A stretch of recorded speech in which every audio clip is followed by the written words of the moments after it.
Hello lovely and beautiful soul family. आज मैं आपको कुछ ऐसे सिनेरियो बताऊंगी जिससे जब हम मिलते हैं और हमारे साथ क्या क्या होता है। डीएफ के सिनेरियो है ये बेसिकली, क्योंकि ज़्यादातर वो लोग इस चीज़ को जानते हैं और इनर वर्क करते हैं। तो देखिए, सिनेरियो नंबर 1 है कि दो लोग, दोनों ट्विन पार्टनर, दोनों की शादी ऑलरेडी हो चुकी है और दोनों शादी के बाद एक दूसरे से मिले और फिर इन्हें प्यार हो गया। तो अभी इस केसेस में क्या करना होता है?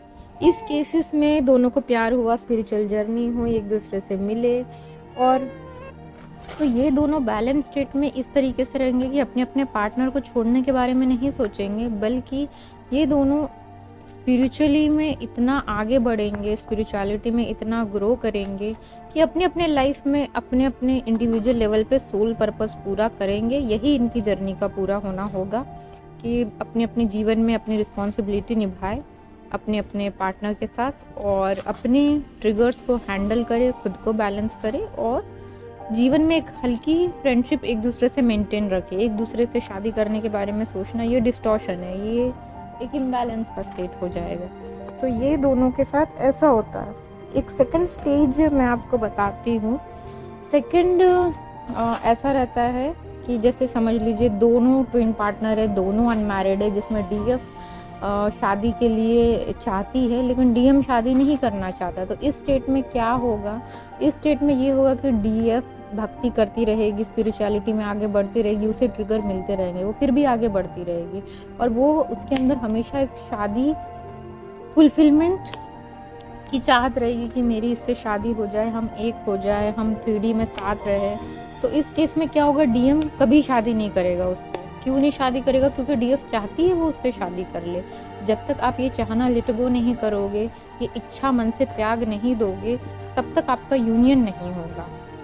हो सकता है कि वो आपसे शादी भी कर ले, लेकिन आपको ये इच्छा त्यागना होगा, उसके बाद ही वो शायद आपकी लाइफ में आए। क्योंकि जब तक आप ये इच्छा से जुड़े रहेंगे कि जब तक वो मुझे मिलेगा नहीं, मैं कंप्लीट नहीं होती, तब तक आप उस स्पिरिचुअलिटी के उस लेवल पे अटके हैं जो उस चीज़ के आगे नहीं बढ़ पा रहा। फिर डीएफ एक टाइम के बाद आते आते थक जाएगी और वो भगवान में लीन हो जाएगी, और उसे ये बात समझ जाएगी कि मेरा सब कुछ यही था, मुझे इनसे ही प्यार चाहिए था, मुझे अपने आप से ही प्यार चाहिए था, ये मुझे मिल गया। और फिर उसकी आत्मा शांत हो जाएगी और एक बैलेंस स्टेट में आके अपनी इस जर्नी को एंड कर देगी। तीसरा एक सिनेरियो बताती हूँ जिसमें डीएम डीएफ दोनों हैं, और डीएफ जो है बहुत इनर वर्क कर रही है, बहुत इनर वर्क कर रही है, उसे बहुत ट्रिगर मिल रहा है। एक टाइम के बाद उसे ट्रिगर मिलना बंद हो गया। उसका डीएम उसको ट्रिगर भी करता है तो भी उसे कोई ट्रिगर नहीं होता, उसे घर वाले ट्रिगर करते उसे ट्रिगर नहीं होता, उससे वो कहता है कि मैं तुमसे शादी नहीं करूंगा तो भी उसे फर्क नहीं पड़ता। वो कहता है उसे कि तुम सही नहीं हो, तुम गलत हो, तुम ये हो, तो भी उसे फर्क नहीं पड़ता। वो कम्प्लीटली क्या करेगी? वो एक ऐसी हायर लेवल कॉन्शियसनेस के स्टेज में आ जाएगी जहाँ वो खुद अकेले कोई सोल पर्पस चुनेगी, उसे पूरा करेगी, और वो सोल पर्पस खुद पूरा करेगी। आगे चल के डीएम उसे फिर ज्वाइन करेंगे। यहाँ पे डीएफ ही लीड करेगी इस जर्नी को, क्योंकि वो खुद इतने हायर कॉन्शियसनेस में आ गई है, अपने ट्रिगर को उसने हैंडल कर लिया, एक बैलेंस स्टेज में आ गई है, भगवान के साथ लीन हो चुकी है, इतनी भक्ति की है उसने कि अब उसे किसी की ज़रूरत नहीं लगती।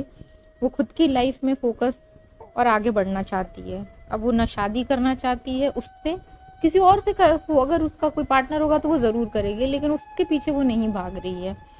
तो इस तरीके से ये एक थर्ड सिनेरियो है। तो उसकी जर्नी कंप्लीट हो जाएगी जब वो अपने सोल पर्पस करना अकेले स्टार्ट कर देगी और उसे ज्वाइन करेंगे, तब ये सारी चीज़ें उसके लाइफ से अपने आप ख़त्म हो जाएगी। ये ट्रिगर, ये सब कुछ, क्योंकि ट्रिगर होने के बाद भी उसे फ़र्क नहीं पड़ रहा है, तो उसकी जर्नी वहाँ पे वो फिर एंड हो जाएगी और नॉर्मल हो जाएगी, जैसे सबकी लाइफ होती है, एक हैप्पी लाइफ बन जाएगी उसकी। एक और सिनेरियो मैं आपको बताती हूँ जिसमें डीएम डीएफ दोनों मिले, दोनों अनमैरिड थे, लेकिन इनर वर्क करते करते ही डीएम की शादी कहीं और हो गई और डीएफ इस चीज़ से ब्रेक डाउन हो गई। उसने पहले बहुत रोकने की कोशिश की कि शादी ना हो, मुझसे ही शादी हो, लेकिन ये चीज़ नहीं रुकी, क्योंकि ये होना ही था। ये क्यों होना था? क्योंकि आपको एक ऐसा भाव आपके अंदर ईश्वर को डालना ही था, जिसमें आप समर्पण की भावना में आए, जिसमें आप ये समझे कि डिज़ायर से ऊपर उठना कितना ज़रूरी है, जिसमें आपको ये बताना चाहते थे कि देखो, किसी एक इंसान पे डिपेंडेंट कभी मत बनो, कभी किसी से इतना अटैचमेंट मत करो कि उसके जाने से दुख हो। तो वो केसेस में जो डीएफ बहुत अटैच है किसी भी इंसान से, किसी प्यार से, किसी रिश्ते से, अपने डीएम से, उस केसेस में इनर वर्क करते करते उसकी शादी हो जाएगी, बिल्कुल हो जाएगी। जो छोड़ नहीं पा रहे अपने डीएम को, डर लगता है शादी कहीं और हो जाएगी तो मेरा क्या होगा, उस केसेस में शादी हो जाती है डीएम की। इनर वर्क करते करते ये जानबूझ के कराया जाता है, ये डिवाइन का प्लान होता है कि जब तक ये अटैचमेंट, ये मोह, ये डिज़ायर आपके अंदर से नहीं जाएगी, उसके लिए वो शादी करा देते हैं।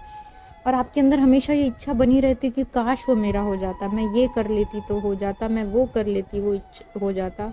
लेकिन वो ये सब करने से नहीं होता, वो त्यागने से ही होता। कि मुझे नहीं पता, जो भी रास्ता मुझे दिखाएंगे उस इच्छा को त्यागना पड़ता है। अपने प्यार को त्यागोगे तो जाके वो डीएफ बैलेंस होती है, एक बैलेंस स्टेट में आती है और खुद से मिल जाती है। उसे इतना दुख पहुंचता है कि अब वो इतने दुख से ऊपर सिर्फ उसे दिखते हैं डिवाइन। वो डिवाइन से ही पूछती है, उनसे बहुत कंप्लेन करती है, फिर वो एक ऐसे स्टेज में आ जाती है जहाँ पे वो शांत हो जाती है, उसका चित्त शांत हो जाता है। और उसके बाद वो एक हैप्पी फ्रेंडशिप जब एकदम बैलेंस स्टेट में आ जाएगी, उसके डीएम के साथ एक फ्रेंडशिप वाली बात होने लग जाएगी, जो उसके लिए सेटिस्फाइड होगा और वो अपने लाइफ में फिर आगे बढ़ जाएगी। ये उसकी ट्विन फ्लेम जर्नी का एंड होगा और वे फिर नॉर्मल लाइफ जीने लगेंगे, अपने पर्पस को पूरा करेंगे। लेकिन अच्छा खासा टाइम इसमें निकल जाता है, इच्छा को त्यागने में, डिज़ायर को त्यागने में। तो ये कुछ मैंने आपको सिनेरियो बताए, ऐसे और भी सिनेरियो बनते हैं। अभी मैंने अपने एक्सपीरियंस के हिसाब से ये कुछ सिनेरियो शेयर किए जिसमें जर्नी कब एंड होती है, क्या, और नॉर्मलाइज हो जाती है उसके बाद चीज़ें। नो लड़ाई झगड़ा, nothing, happy life, peaceful life.